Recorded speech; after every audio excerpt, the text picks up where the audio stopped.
What has it been like being a highly sensitive Black woman? Is that impacted that pressure to be tougher? 'Cause that's something I've heard from other folks, or to put the sensitivity aside, or is what has your been experience been like? Yeah, I think the personal experience has been,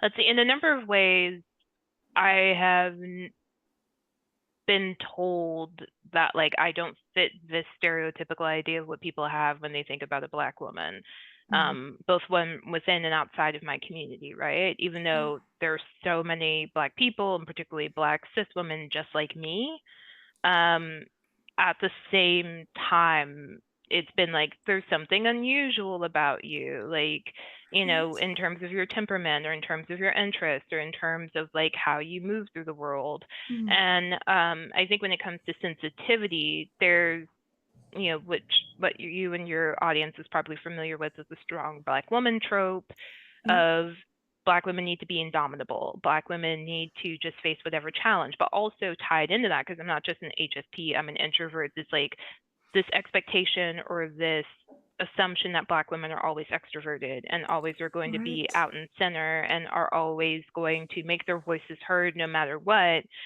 And so, me being a very shy, delicate, gentle, you know, Black girl, particularly when just coming into awareness about being very sensitive, it was a sense of like, who are you? Why, Mm. like, you need to, that's not what you're supposed to be as a Black female. Hmm.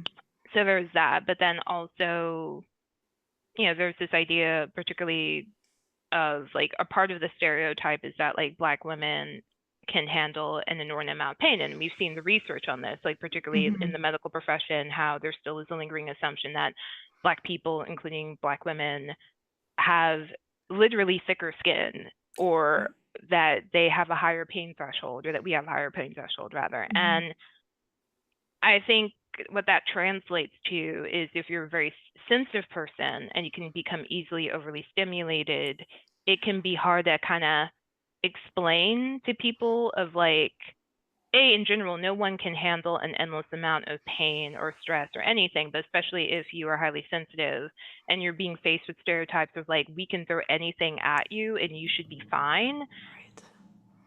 It's hard to try to and exhausting to kind of constantly advocate for yourself and to kind of constantly try to explain.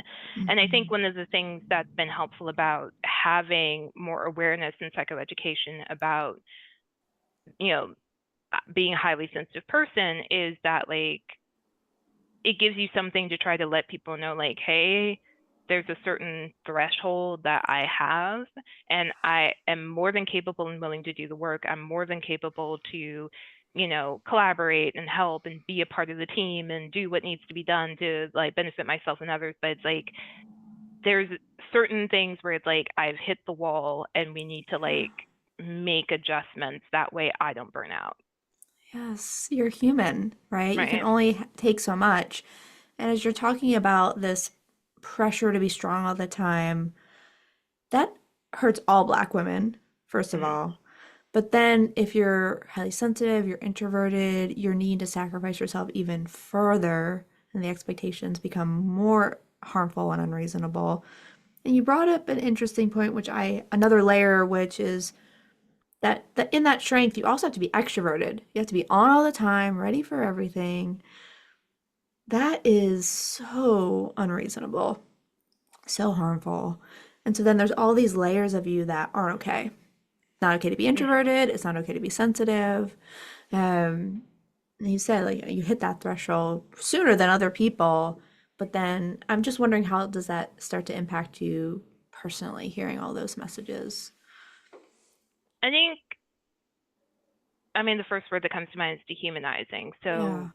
when, because people, if you don't consider the finite limitations that all people are subjected to, including people that are marginalized, oppressed, and stigmatized, including Black women and femmes, Mhm. then it creates this sense of like, I don't matter and Yeah. I am at the behest of other people. Like, Yeah. I am just this thing that is here to serve other people, but like, even, and the consequences, because we know that like when we look at any of the long-standing research on stress, including race-based stress, Mhm. acculturative stress, like all of these different Yeah. things, like both in general and how it relates to various forms of discrimination and cultural-based issues in general.